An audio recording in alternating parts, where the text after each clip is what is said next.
What's up with it, Raider Nation? It's your boy, Raider Honcho, and I'm back with a brand new video for you.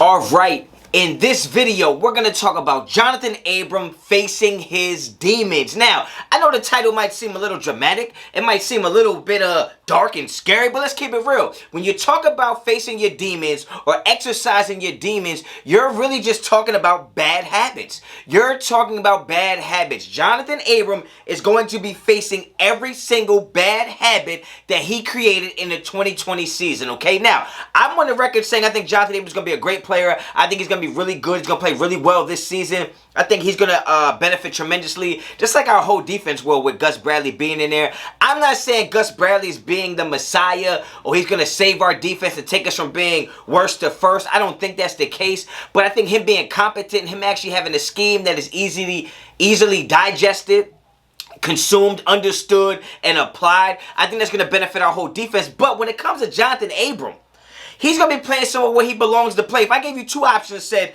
do you want Johnathan Abram in coverage or close to the line of scrimmage? I think it would be 100% everybody would say close to the line of scrimmage. We think that's where he plays best at. He thinks that's where he plays best at. Gus Bradley is smart enough to know to put him in a position that's going to be best for him and best for our team. So, but with the title like facing his demons, Johnathan Abram has to redo or undo a lot of bad habits that he had last year. He took terrible angles. He missed a lot of tackles. He over pursued. He under pursued. He made bad reads. He just didn't process the information right in front of him. He tried to do too much. All of these things that are bad habits, he's going to have to now adjust, undo, relearn a new system, and play better. And that's not that easy right now. When you talk about some of the advanced stats for Johnathan Abram, he gave up 27 completions on 33 targets. That's a whopping nearly 82% of the passes thrown in his direction were completed. Okay, he was actually giving up 111.4 quarterback rating when you threw it to him.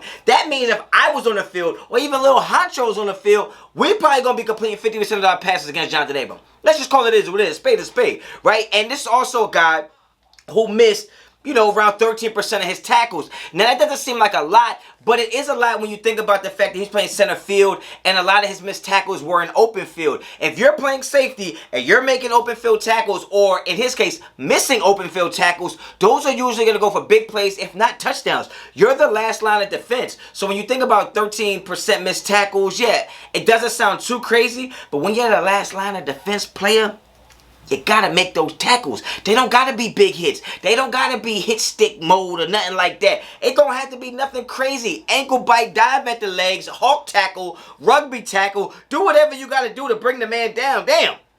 That's what you need when you're the last line of defense. We won't even talk about all the miscues he's had in the secondary as far as pass coverage, because we just know that this is not his natural position. His natural position is not to play center field. He would be in the too high safety, strong safety, be in the box. That's where I would put him. I believe that's where Gus Bradley's going to put him. But, I mean, he also blitzed 47 times, got 5 quarterback hurries, 4 QB knockdowns, and I don't even know if he had any sacks. So let's just put it in perspective that although we blitzed him, he didn't get there. He didn't get there enough. He didn't get there in time. So we really didn't get that much production on Johnathan Abram last year. And I think this year we're going to get way more production. But for me, the pressure is on. The seat is hot. And I don't think it is for, maybe people in the organization, but as far as fans and people watching the games, they're putting a lot of pressure on Johnathan Abram. And I know him being the competitor that he is and being a guy that's at the top of the food chain, a super alpha, super passionate, I know he's going to put a lot of pressure on himself to do better, and I think he will do better. But let's not mistake, going into this season, Johnathan Abram, like most of the players on this team, are going to be facing demons as far as bad habits that they have picked up and bad habits that they have crafted and molded into just everyday habits at this point. Seeing Johnathan Abram miss a tackle last year on a bad angle wasn't even surprising to any of us anymore because we're so used to him doing it. Watching Johnathan Abram struggle in coverage wasn't surprising to us because we were so used to him doing it. Now, I think he's going to do better. I believe he will do better. I know he wants to do better. I know he will work hard enough to do better. But at the end of the day, we can't act like bad habits are easy to break, because the saying is bad habits are hard to break. That's why you don't want to create or start to pick up bad habits. So I think he has a lot of demons he has to face. And when I say demons, I don't mean he's not religious or he's an atheist or any of that. I don't really care about any of that. Okay, I don't care about any of that. The honcho ain't here for none of that. Okay, I'm not here for none of that on the West Coast. How they say, I ain't here for none of that holy water.